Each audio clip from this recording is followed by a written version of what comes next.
اللہ کی حمد و صلات کے بعد درود حضور پر نور شافع یوم النشور دستگیر جہاں غم گسار زمان سید سربراں حامی بے کساں ختم الرسل مولائے کل احمد مجتبیٰ محمد مصطفیٰ حسنین کے بابا ابو بکر عمر علی و عثمان کے نبی قائد المرسلین ختم المرسلین احمد مجتبیٰ محمد مصطفیٰ صلی اللہ علیہ وسلم کے دربار محترم میں عقیدتوں محبتوں چاہتوں کا خراج عقیدت پیش کرنے کے بعد نہایت عزت و تکریم کے لائق میرے واجب الاحترام بزرگوں دوستوں ساتھیوں، اللہ کا کروڑ شکر ہے جس خالق کائنات نے مجھے اور آپ کو آج محرم الحرام کے فیوز و برکات سے بہرہ حمد ہونے کی توفیق عطا فرمائی۔ اللہ پاک قرآن مجید میں فرماتا ہے انما یرید اللہ، بے شک اللہ چاہتا ہے لیُذْہِبَ عَنْکُمُ الرِّجْسَ، تمہیں ہر رجس سے پاک کر دے، ہر نجاست سے پاک کر دے اہل بیت، وَيُطَہِّرَکُمْ تَطْہِیرًا، اور ہر قسم کی نجاست ہر قسم کی دھول سے دور کر کے تمہیں پاک صاف لطیف نفیس اجلا ستھرا سیلا بنا دے۔ یاد رکھیے گا حضرت امام حسین امام علی مقام رضی اللہ تعالیٰ عنہ اور اہل بیت اطہار کا ذکر خیر قرآن مجید نے کئی مقامات پر صراحتاً ارشاد فرمایا ہے۔ حدیث رسول میں بھی ارشاد فرمایا، نبی کریم صلی اللہ علیہ وسلم نے فرمایا النجوم امان لأہل السماء وأہل بیتی امان لأہل الارض۔ فرمایا محبوب مکرم صلی اللہ علیہ وسلم نے ارشاد فرمایا آسمان والوں کے لیے ستارے امان ہیں، آسمان والوں کے لیے ستارے امان ہیں، اور فرمایا زمین والوں کے لیے میں مصطفیٰ کی اہل بیت امان ہے۔ میں پڑھ رہا تھا حضرت عمر فاروق رضی اللہ عنہ فرماتے ہیں محبوب کے ظاہری حیات طیبہ کے بعد جب قحط سالی ہو جاتی ہم آل محمد کے وسیلے سے اللہ کی بارگاہ سے بارش طلب کیا کرتے تھے۔ اہل بیت اطہار رضی اللہ تعالی عنہم اجمعین کی شان و عظمت مقام و مرتبہ قرآن مجید نے بیان فرمایا، احادیث رسول بھی ہے ان طارق فیکم الثقلین اولہما کتاب اللہ فیہ الہدی والنور فخوذوا بکتاب اللہ واستمسکوا بہ فحدث علی کتاب اللہ ورغب فیہ ثم قال واہل بیتی اذکرکم اللہ فی اہل بیتی۔ رسول خدا صلی اللہ علیہ وسلم نے ارشاد فرمایا تم میں دو نفیس گراں قدر چیزیں چھوڑے جا رہا ہوں۔ یا رسول اللہ کون سی؟ فرمایا پہلی اولہما کتاب اللہ، پہلی چیز اللہ کا کتاب ہے جس میں ہدایت اور نور ہے۔ اللہ تعالیٰ کی کتاب پر عمل کرو، اسے مضبوطی سے تھامو، اپنے سینے سے لگاؤ، قرآن کی تلاوت کرو، ترجمہ و معنی و مفاہیم پر غور و فکر کرو، اور راوی کہتے ہیں قرآن مجید کے بارے میں لوگوں کی رغبت دلائی جائے۔ یہ وہ قرآن ہے جو حسین نے کبھی نانا کی گود میں پڑھا ہے، یہ وہی قرآن ہے جب کبھی حسین نے نانا کے مصلے پہ پڑھا ہے، یہ وہی قرآن ہے جو حسین نے کبھی فاطمہ کی گود میں پڑھا ہے، یہ وہی قرآن ہے جو حسین نے کبھی علی کی گود میں پڑھا ہے، یہ وہی قرآن ہے جو حسین نے کبھی بڑے بھائی امام حسن کی گود میں پڑھا ہے۔ اس امت کو پیغام دیا ہے حسین نے ہر جگہ پہ قرآن پڑھا، کبھی نانے کے منبر پہ، کبھی نانے کے مصلے پہ، کبھی نانے کی گود میں، کبھی ماں فاطمہ کی گود میں، کبھی علی کی گود میں، ہر جگہ قرآن پڑھا۔ امت کو پیغام دیا جب ضرورت پڑی تو حسین نیزے کی نوک پہ چڑھ کے امت کو خدا کا قرآن سنائے گا۔ اور میں یہاں پر یہ بات عرض کرنا چاہ رہا ہوں، پہلی چیز کتاب اللہ ہے، اور دوسری چیز اہل بیتی، میری عطرت میری اہل بیت اطہار ہے، ان کے ساتھ محبت کرو۔ اور نبی پاک صلی اللہ علیہ وسلم نے فرمایا دنیا کے لوگ اہل بیت اطہار کی محبت سے فتنہ پرور ہوتے جا رہے، اور دو طرح کے لوگ ہیں، ایک نے اہل بیت اطہار کو سامنے رکھا اور باقی سب پر تبرہ کیا، نہ سر پہ ٹوپی نہ گلے میں پٹکا، منبروں پہ دوڑ دوڑ کر ہم نے اصحاب محمد پہ تبرہ کیا، حائزہ سرائی کی، کبھی ابو بکر کی، کبھی عمر کی، کبھی عثمان کی، کبھی امیر معاویہ کی، کبھی حضرت ابو سفیان کی، کبھی ہندا کی، کبھی حضرت سعد بن ابی وقاص کی۔ رسول خدا صلی اللہ علیہ وسلم نے فرمایا اگر چاہتے ہو اہل بیت اطہار کی سچی محبت مل جائے، ان کی تعلیمات پڑھو۔ حضرت امام حسن رضی اللہ تعالی عنہ، آپ نے حضرت امیر معاویہ رضی اللہ تعالیٰ عنہ سے صلح فرما لی، اور محبوب نے فرمایا تھا اپنی زندگی میں، فرمایا یہ میرا بڑا بیٹا حسن دو گروہوں میں صلح کرے گا، یہ میرا بیٹا حسین اپنا گلا کٹوا کر نانا کے دین کو زندہ کرے گا۔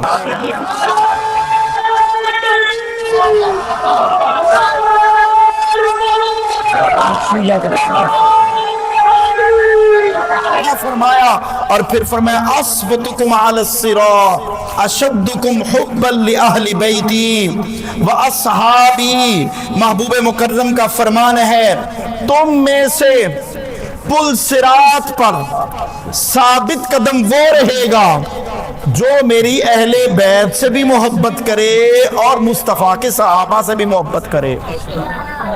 اگر تم چاہو کہ اہل بیت کی مجلس کا ذکر کرتے ہوئے صحابہ پر تبرہ کرو تو اہل بیت خوش ہوں گے، ہرگز ایسا نہیں ہے۔ اہل بیت کی محبت دین و ایمان کا حصہ ہے۔ پھر محبوب نے فرمایا من مات علی حب آل محمد مات شہیدن، جو حب آل محمد پہ مرا، وہ دنیا والے سمجھتے ہیں جنازہ لے کے قبرستان چلے گئے مر گیا، فرمایا وہ مرا نہیں، وہ حب آل محمد کی محبت میں مرا ہے، اللہ کی بارگاہ میں اس کا نام شہیدوں کی لسٹ میں لکھ دیا گیا ہے۔ پھر فرمایا الا ومن مات علی حب آل محمد مات مغفورا لہ، مات مغفورا لہ، جو حب آل محمد کی محبت میں مرا، فرمایا وہ دنیا سے چلا گیا، جنازہ اٹھا، لوگ قبرستان چھوڑ آئے، لوگ اس کے لیے مغفرت کر رہے ہیں، مصطفیٰ کی زبان سے نکلا ہے حب آل محمد پہ مرنے والے کو اللہ دنیا سے جو ہی مرتا ہے مغفور اللہ اس کی بخشش و مغفرت فرما دیتا ہے۔ پھر فرمایا الا ومن مات علی حب آل محمد مات تائبا، خبردار جو شخص حب آل محمد کی محبت پر فوت ہوتا ہے، فرمایا اللہ کے نبی نے صلی اللہ علیہ وسلم نے فرمایا وہ تائب ہو کر دنیا سے جا رہا ہے۔ فرمایا پھر الا ومن مات علی حب آل محمد باشر ملک الموت بالجنت ثم منکر و نکیر، فرمایا خبردار الا خبردار جو شخص حب آل محمد پہ مرا، فرمایا اللہ کی بارگاہ اقدس میں اسے ملک الموت جنت کی خوشخبری سناتے ہیں، اور فرمایا وہ تو سنا دیتے ہیں جب منکر نکیر کا وقت آتا ہے قبر میں سرکار آئیں تو میں قدموں میں گروں، گار فرشتے بھی اٹھائیں تو میں ان سے یوں کہوں اب تو پائے ناز میں اے فرشتوں کیوں اٹھوں، مر کے پہنچا ہوں یہاں اس دل ربا کے واسطے۔ فرمایا آل محمد کی محبت میں مرنے والا منکر نکیر بھی اس مرنے والے کو جنت کی خوشخبری عطا کرتے گئے۔ پھر محبوب نے فرمایا الا ومن مات علی حب آل محمد یزف الی الجنت کما تزف العروس الی بیت زوجها، جو شخص آل محمد کی محبت پر فوت ہوا وہ جنت میں ایسے جائے گا جیسے دلہن خوشی سے اپنے شوہر کے گھر جایا کرتی ہے۔ فرمایا الا ومن مات علی حب آل محمد فتح له فی قبرہ بابان الی الجنہ، فرمایا جو شخص آل محمد کی محبت پر فوت ہو گیا، اس کی قبر میں جنت کے 2 دروازے کھول دیے جائیں گے، دنیا والے لوگ اس کے لیے فکر مند ہوں گے۔ فرمایا پریشان نہیں ہونا، آل محمد کی محبت میں مرا ہے، اللہ نے جنت میں اس کے لیے 2 کھڑکیاں کھول دی ہے۔ حب آل محمد سے دلوں کو تر و تازہ رکھو، حب اصحاب محمد سے دلوں کو تر و تازہ رکھو، حب ازواج محمد سے دلوں کو تر و تازہ رکھو، دنیا میں بھی سرخرو رہو گے اور آخرت میں بھی سرخرو رہو گے۔ رسول خدا صلی اللہ علیہ وسلم نے اپنی زندگی میں اہل بیت سے محبت فرمائی، ترغیب بھی دی۔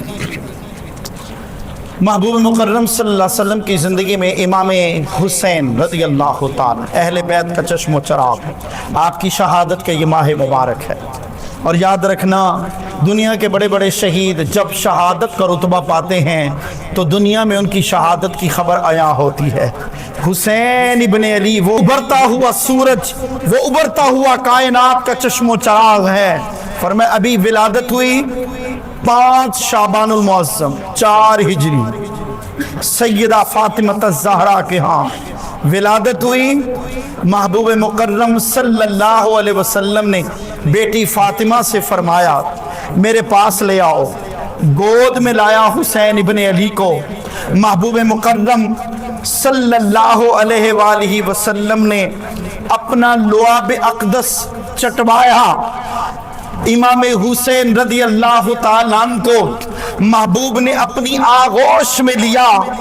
حضرت امام حسین کے والد کو بلایا، کہا علی بات سنو۔ جی یا رسول اللہ، نام رکھا ہے بچے کا؟ کہا نام رکھ دیا ہے حرب۔ فرمایا پہلی بار حسن کا نام کیا رکھا تھا؟ کہا حرب۔ کہا اس کا نام حسن رکھ دو۔ فرمایا اس کا نام کیا رکھا؟ عرض کی یا رسول اللہ حرب۔ فرمایا نہیں، اس کا نام حسین رکھ دو۔ میں نے حضرت ہارون علی نبینا علیہ السلام کے چاہنے والوں، آپ کے بچوں کی نسبت سے شبیر و شبر کے نام سے اپنے بچوں کا نام رکھا ہے، اور مصطفیٰ کا فرمان مقدس نشان ہے۔ فرمایا اس سے پہلے روئے زمین پہ پوری کائنات ارض و سما کے اندر کسی بچے کا نام حسن اور حسین نہ تھا، تنہا مصطفیٰ کے یہ نواسے ہیں۔ فرمایا جنتی نام بلا کر مصطفیٰ کی زبان مقدس نکلا ہے، اس کے بڑے بھائی کو حسن فرما دو، چھوٹے بھائی کو حسین فرما دو۔ پھر فرمایا حسین منی وانا من الحسین، حسن منی وانا من الحسن۔ پھر فرمایا نبی کریم صلی اللہ علیہ وسلم نے الحسن والحسین سیدہ شباب اہل الجنہ۔ نبی کریم صلی اللہ علیہ وسلم نے فرمایا حسن اور حسین میرے پھول ہیں، میری خوشبو ہیں۔ پھر نبی کریم صلی اللہ علیہ وسلم نے بھی اپنی دوش میں کھلایا، راکب دوش مصطفیٰ ہے۔ میں پڑھ رہا تھا، حضرت ابن عباس فرماتے ایک دن محبوب مکرم صلی اللہ علیہ وسلم نے نا حسین ابن علی کو اپنی گود میں لیا۔ چچی سیدہ ام فضل بنت حارث دربار رسالت میں آئی، یا رسول اللہ صلی اللہ علیہ وسلم میں رات سوئی، میں نے ایک خوفناک ڈراؤنا خواب دیکھا ہے۔ نبی کریم صلی اللہ علیہ وسلم نے فرمایا کون سا خواب دیکھا ہے؟ عرض کی یا رسول اللہ صلی اللہ علیہ وسلم میں نے دیکھا ہے آپ کے گوشت کا ٹکڑا کٹا میری گود میں آ کر گر گیا، محبوبہ میں بڑی پشیماں ہوں۔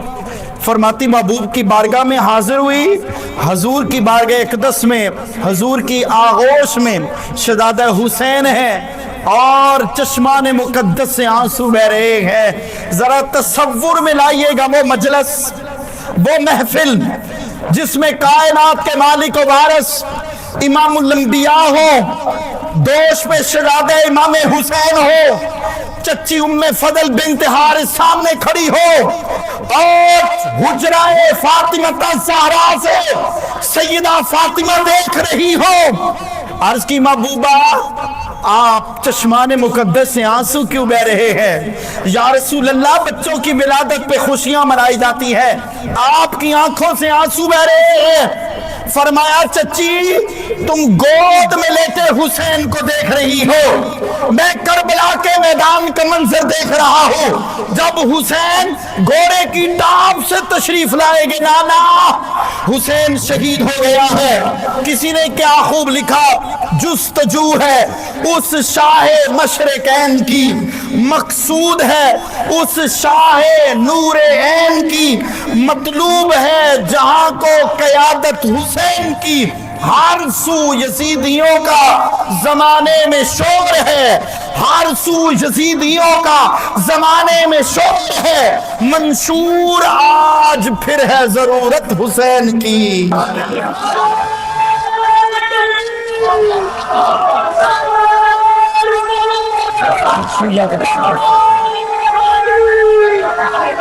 حضرت امام حسین، امام ہمام، امام علی مقام، امام عرش مقام، پروردہ آغوش نبوت، صداقتوں کا عظیم پیکر، جرتوں کا عظیم ستارہ، فاتح یزیدیت اور شہید خاک کربلا، پیکر صبر و رضا، سبط مصطفیٰ، سید اہل وفا، سلطان کربلا، نور دیدہ علی المرتضیٰ، راکب دوش مصطفیٰ، جگر گوشہ بطول، حیدر کے دل کا چین، شہزادہ بطول، مراد قلب رسول، گلشن زہرا کا مہکتا پھول، عظیم سپہ سالار، یاسمین گلشن ولایت، نبی کا نور، فاطمہ کے دل کا سرور، سیدہ شباب اہل جنہ، ریحانت النبی، شبیہ مصطفیٰ، ہم شکل پیمبر، یادگار خاندان نبوت، سیرت و کردار کا روشن باب، صبح سے لے کر شام تک، جب سے کائنات کا سورج طلوع ہوا ہے اور جب تک کائنات کا سورج ہوئے گا، ہمتاً ساری عالم انسانیت، کل عالم بھی حسین ابن علی کے فضائل کو لکھنا شروع کر دے۔ رب کعبہ کی قسم، سورج غروب ہو سکتا ہے، حسین تیری شان قیامت تک نہیں مٹ سکتی ہے۔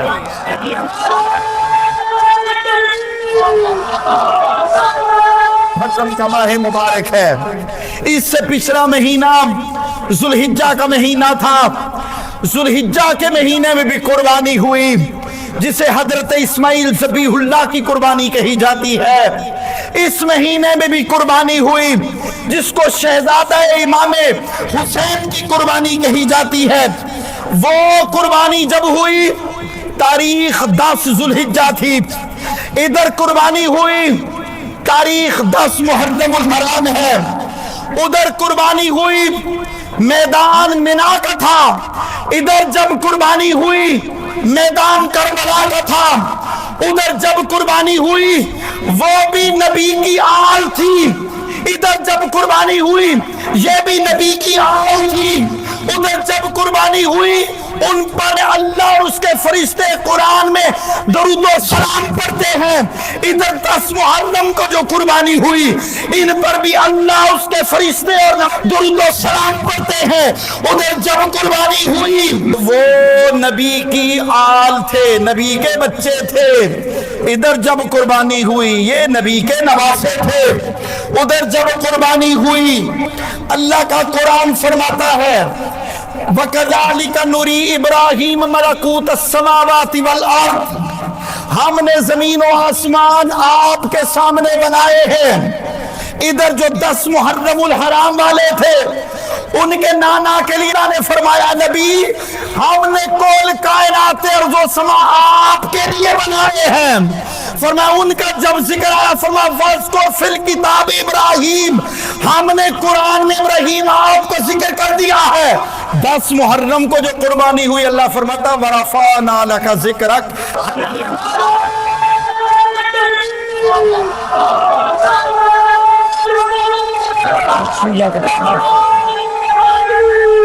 اے حسین ابن علی تجھ پر سلام، تجھ پر کروڑوں رحمتیں، تجھ پر کروڑوں سلام، افتخار ملت بیضا ہے تو، افتخار ملت بیضا ہے تو، رب کعبہ کی قسم یکتا ہے تو، فخر کا دل میں دریچہ آباد کرنا چاہیے، فخر کا دل میں دریچہ آباد کرنا چاہیے، جن کا تو آقا ہے حسین ان کو ناز کرنا چاہیے۔ حسین ابن علی کی زندگی ہمارے لیے خوبصورت آئینہ ہے۔ وقت بہت کم ہوتا ہے اور حضرت امام حسین امام علی مقام رضی اللہ تعالیٰ کے لیے محبوب نے فرمایا حسین منی وانا من الحسین، حسین مجھ سے ہے میں حسین سے ہوں، اور محبوب نے فرمایا حسن سر سے لے کر ناف تک مصطفیٰ کی شبیہ ہے، اور حسین سینے اقدس سے لے کر نالین مصطفیٰ تک محمد کی شبیہ ہے۔ منبر رسول لگا تھا، عمر فاروق کی خلافت ہے، شہزادہ امام حسین آئے۔ بعض راویان نے حدیث نے لکھا ہے محبوب کے ظاہری وصال کے بعد چھوٹی عمر ہے حسین ابن علی کی، ابن عباس راوی ہے۔ حضرت امام حسین آئے، چھوٹی عمر ہے، حضرت عمر بن خطاب منبر پہ بیٹھ کے خطاب کر رہے ہیں، کہا عمر فاروق کو، کہا امیر المومنین عمر فاروق میرے نانا کے منبر سے نیچے آ جاؤ۔ حضرت عمر فاروق نیچے اترے، ابن عباس راوی ہیں، اور اس بات کو مختلف محدثین نے لکھا ہے۔ آپ نیچے اترے، مولا کائنات مجلس میں بیٹھے تھے، کہا حسین کیا کر رہے ہو؟ کہا علی خاموش ہو جاؤ، یہ نبی کے نواسے عمر فاروق ان کے خاتم کا ماجرا ہے۔ نیچے بیٹھ گئے، کہا آپ کے نانے کا منبر کوئی نہیں، آپ کے بابا کا منبر کوئی نہیں۔ حضرت عمر فاروق کی آنکھوں سے آنسو آ گئے، کہا ابو قحافہ کے بیٹے سے اونٹ بھی چرائے جاتے تھے، یہ مصطفیٰ کی زلف عنبری کا فیض ہے، مصطفیٰ کے صدقے اللہ نے 22-23 لاکھ مربع میل کا حکمراں بنا دیا ہے، میرے نانے کا منبر کوئی نہیں۔ کہا کوئی نہیں۔ فرمایا تھوڑی دیر زمین کے ساتھ کچھ کھیل رہے تھے، سر انور اٹھایا، حسین ابن علی بولے، فرماتے عمر فاروق آپ کے بابا کا منبر کوئی نہیں؟ کہا کوئی نہیں۔ فرمایا جاؤ پھر میرے نانا کے منبر پہ بیٹھ جاؤ، حسین جنت دا بادشاہ، حسین آل رسول لکھ لے، دل دی تختی دے تخت اتے حسین دا کوئی اصول لکھ لے، حسین زینب دی اکھ دا تارا، حسین زہرا دا پھول پیارا، زمین بدلے زمانہ بدلے ساقی بدلے میخانہ بدلے مگر نہ بدلے حسین حق تو، وفاد پڑھ کے اصول لکھ لے، حسین ساجد، حسین ماجد، حسین کامل، حسین عامل، حسین قاری کربلا دا، حسین جگر بطول لکھ لے، اے گنتی شنتی دے رول چھڑ دے نبی دی ساری آل پاکے۔ نبی کے آل کے بھی ماننے والے ہیں، اصحاب کے بھی ماننے والے ہیں۔ آخری بات عرض کرتا ہوں، ایک دفعہ نا محبوب اپنی مجلس میں صحابہ کے ساتھ ماوے گفتگو، ابن عباس کی روایت ہے، دوپہر کا وقت ہے، سیدہ فاطمہ زہرا باغ کے محبوب کی بارگاہ میں کہا یا رسول اللہ میں کام کر رہی تھی، توجہ نہیں کی، کافی وقت بیت چکا ہے، حسن اور حسین گھر سے نکل گئے ہیں، گھر سے چلے گئے، ابھی تک واپس نہیں پلٹے۔ محبوب پشیماں ہوئے، نبی کریم صلی اللہ علیہ وسلم کی بارگاہ میں اگر کوئی بچہ گم ہو جاتا محبوب فرماتے جاؤ فلاں جگہ پر جا کر باغ میں تیرا بچہ کھیل رہا ہے تلاش کر لو۔ سیدہ فاطمہ زہرا نے پیغام دیا، صحابہ فرماتے محبوب نے ایسے ہاتھ اٹھائے، اللہ میرے بچوں کی خیر فرما، اے اللہ سمندری آفت سے آفات و بلیات سے محفوظ فرما۔ فرمایا بھی دعا کے لیے ہاتھ اٹھائے، اللہ نے فرمایا جبریل جی رب جلیل، فرمایا محبوبہ پشیماں نہ ہو، بنی نجار کے باغ میں حسن اور حسین دونوں محو آرام ہیں۔ فرمایا محبوب نے توجہ کی تو سیدہ فاطمہ زہرا کو فرمایا بیٹی گھبرانے کی ضرورت نہیں، دونوں شہزادے دو فرشتوں کی ڈیوٹی لگ چکی ہے، ایک نے پر بچھایا ہے حسین اور حسن، ایک دوسرے کے گلے میں بازو ڈال کر لیٹ رہے ہیں، اور دوسرے فرشتے نے اوپر سایہ فگن کیا ہے۔ ہم عرض کی نبی کریم صلی اللہ علیہ وسلم کی بارگاہ میں صحابہ نے، محبوب نے فرمایا دوڑ کے جاؤ بنی نجار کے باغ میں جا کر حسن اور حسین کا انتظار کرو، راوی فرماتے حسن اور حسین کی آپ کی خدمت گزاری کے لیے اللہ نے اپنے فرشتوں کی ڈیوٹیاں مقرر فرمائی. جس حسن اور حسین کی خدمت کے لیے اللہ کے فرشتے ڈیوٹیاں مقرر فرما دی جائیں, ان حسن اور حسین کی شان و عظمت کا عالم کیا ہوگا. ہمیں چاہیے محرم الحرام اہل بیت اطہار کا صرف پیغام نہیں, پورا سال کے 365 دن ہمیں ہر روز ہر صبح اور شام اہل بیت اطہار کے اس احسانات کو یاد رکھنا چاہیے. اس کلمے کی قیمت جو حسین ابن علی نے نیزے کی نوک پر پیش کی ہے, اس نانا کی گود میں کھیلنے کی قیمت حق ادا کیا ہے, سیدہ فاطمہ الزہرا کے نور نظر دودھ پینے کا حق ادا کیا ہے, علی کے خون کا حق ادا کیا ہے, اور اس مصلی رسول پر محبوب کی دوش مقدس پر سواریوں کا حق ادا کر کے دکھایا ہے. اللہ ہمیں امام حسین کی سیرت پر عمل پیرا ہونے کا جذبہ عطا فرما, اور اللہ ہمیں زندگی میں امام حسین کی تعلیمات کو سمجھنے کی توفیق عطا فرما. پانی پلائیں ضرور پلائیں, پورا سال پلائیں, پانی پلائیں ضرور پلائیں, سبیل لگائیں ضرور لگائیں, باعث برکت ہے, باعث رحمت ہے, باعث فضل ہے, باعث کرم اور فضل ہے, آفات و بلیات سے بچت ہے. لیکن یاد رکھنا ہر روز پانی پلائیں. ہم سال کے 365 دنوں میں صرف محرم الحرام میں چوک پہ پانی پلاتے ہیں. اس سنت کو ہمیشہ کے لیے زندہ رکھا جائے, پانی پلانے والی سنت کو ہمیشہ کے لیے زندہ رکھو, روزانہ پانی پلاؤ تاکہ روزانہ حسین ابن کی علی کی یاد دلوں میں تازہ ہوتی رہے. وآخر دعوانا ان الحمدللہ رب العالمین. مفتی غلام حیدر ساقی صاحب کے نئے بیانات سننے اور دیکھنے کے ہمارے یوٹیوب چینل کو سبسکرائب کریں. شکریہ.